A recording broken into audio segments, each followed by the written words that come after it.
इस वीडियो में हम क्रमचय अर्थात परम्यूटेशंस के विचार से परिचित होने जा रहे हैं। यह शब्द सुनने में थोड़ा जटिल लग रहा हो, लेकिन इसकी अवधारणा यानी कि कॉन्सेप्ट काफी आसान व सीधा है।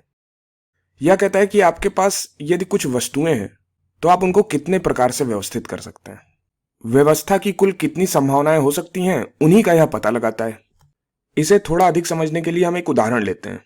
मान लेते हैं हमारे पास एक सोफा है और सोफे में ठीक 3 लोगों के बैठने की जगह है। 1, 2, 3। सोफे के बाईं ओर सीट नंबर 1 है, बीच में सीट नंबर 2 है और दाईं ओर सीट नंबर 3 है। तथा हमारे पास 3 लोग हैं जो इन सीटों पर बैठने वाले हैं। हमारे पास एक व्यक्ति ए है, दूसरे व्यक्ति बी हैं तथा तीसरे व्यक्ति सी हैं। ये तीनों लोग इन तीनों सीटों पर बैठने वाले हैं। अब सवाल यह है कि इन तीनों लोगों को इन तीनों सीटों पर बैठने के कितने अलग अलग तरीके हो सकते हैं। मैं चाहता हूं कि आप वीडियो को रोकें तथा खुद से हल करने का प्रयास करें। वैसे इसे हल करने के बहुत सारे तरीके हो सकते हैं। एक तरीका यह है कि आप सभी संभावनाओं के बारे में व्यवस्थित रूप से सोचें।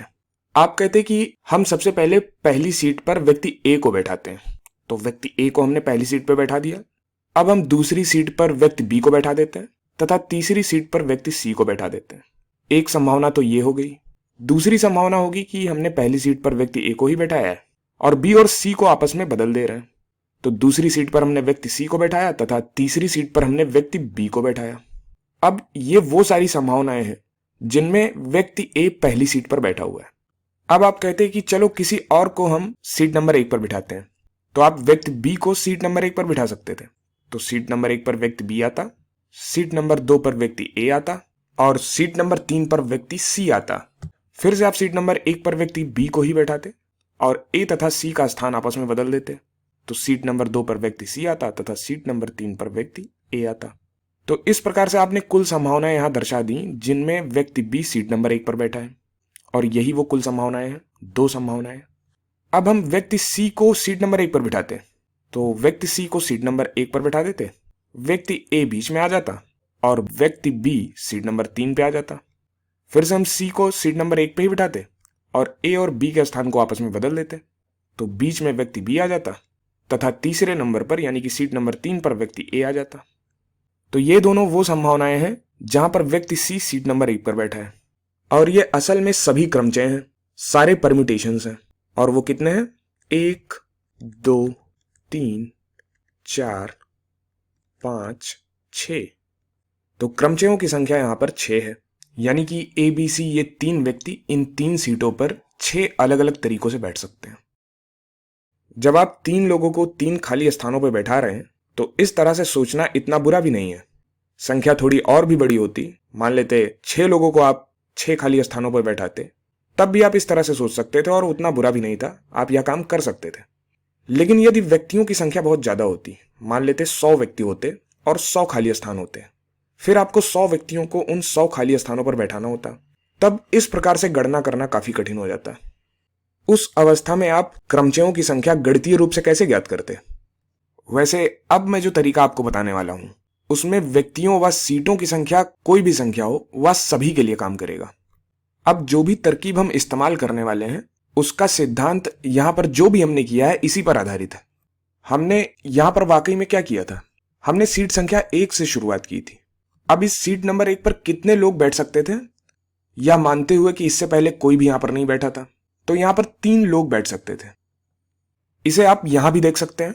ये वो व्यवस्थाएं हैं जहां पर व्यक्ति ए सीट संख्या 1 पर बैठा है, यहां पर व्यक्ति बी सीट संख्या 1 पर बैठा है तथा यहां पर व्यक्ति सी सीट संख्या 1 पर बैठा है। अब इन तीनों संभावनाओं में यदि हम प्रत्येक संभावना को देखें तो यहां पर कितने व्यक्ति सीट संख्या 2 पर बैठ सकते हैं। वैसे यहां पर हमने देखा कि जब सीट नंबर 1 पर व्यक्ति ए बैठता है तो सीट नंबर 2 के लिए 2 संभावनाएं हैं।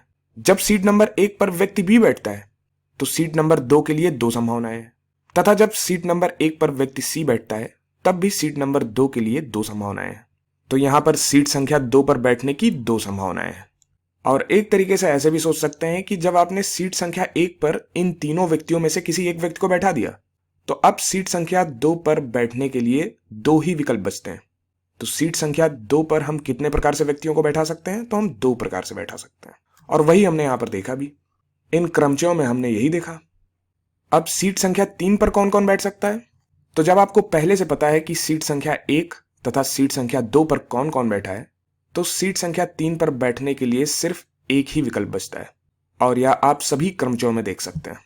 और एक तरीका यह भी सोचने का है कि जब आपने सीट संख्या 1 पर किसी एक व्यक्ति को बैठा दिया, ABC में से किसी एक व्यक्ति को सीट नंबर 1 पर बैठा दिया, सीट नंबर 2 पर किसी एक व्यक्ति को बैठा दिया, तो अब सिर्फ एक ही व्यक्ति बचता है जो सीट संख्या 3 पर बैठेगा। तो सीट संख्या 3 पर कितने व्यक्ति बैठ सकते हैं? तो इस पर एक ही व्यक्ति बैठ सकता है। तो कुल कितने परम्यूटेशंस बनेंगे, कुल कितने क्रमचय बनेंगे? तो यहां पर हम गुणा कर लेंगे। तो गणितीय रूप से इसका उत्तर हम कर सकते हैं 3 गुणे 2 गुणे 1, और हो सकता है आप इसे गणितीय संक्रिया मैथमेटिकल ऑपरेशन फैक्टोरियल 3 में पहचान लें। फैक्टोरियल को हिंदी में हम क्रमगुणित भी कहते हैं। तो फैक्टोरियल 3 क्या होगा? किसी भी संख्या का फैक्टोरियल क्या होता था? हम उस संख्या से शुरुआत करते थे और उससे एक कम संख्याएं करके लिखते जाते थे और उनका गुणा करते जाते थे, और यह तब तक हम करते थे जब तक हम 1 पर नहीं पहुंच जाते थे। तो फैक्टोरियल 3 क्या होगा? यह होगा हमने संख्या 3 से शुरुआत की, उससे एक संख्या कम हुई 2 और उसका गुणा कर लिया, फिर उससे एक संख्या कम हुई 1 और उसका गुणा कर लिया।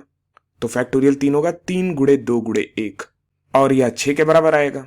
और इतनी ही व्यवस्थाएं हमने यहां पर बनाई थी, इतनी ही कर्मचयों की संख्या यहां पर है, यानी कि 3 व्यक्तियों को 3 सीटों पर बैठाने के कुल तरीकों की संख्या जो आएगी वो फैक्टोरियल 3 के बराबर आएगी।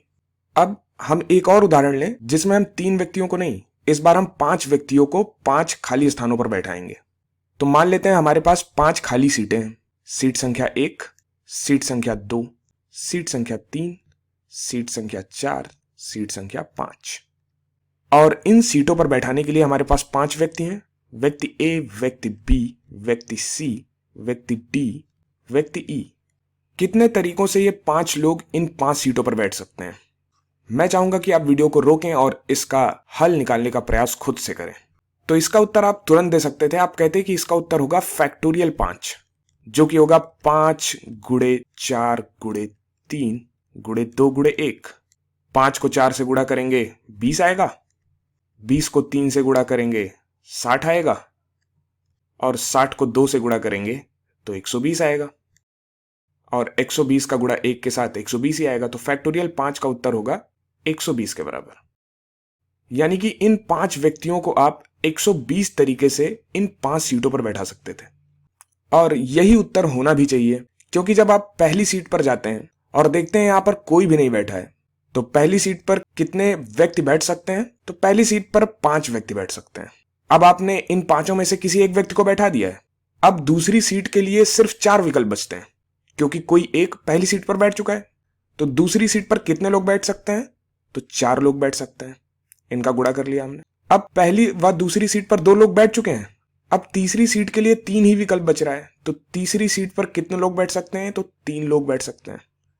इसी प्रकार चौथी सीट पर 2 लोग बैठ सकते हैं और 5वीं सीट पर 1 लोग बैठ सकते हैं। तो इसका उत्तर आपको मिलता है फैक्टोरियल 5 के बराबर, 5 गुणे 4 गुणे 3 गुणे 2 गुणे 1।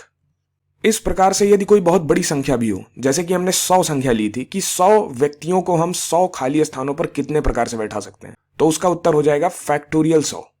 तो उम्मीद करता हूं कि क्रमचय यानी कि परमुटेशंस की यह अवधारणा आपको समझ में आई होगी।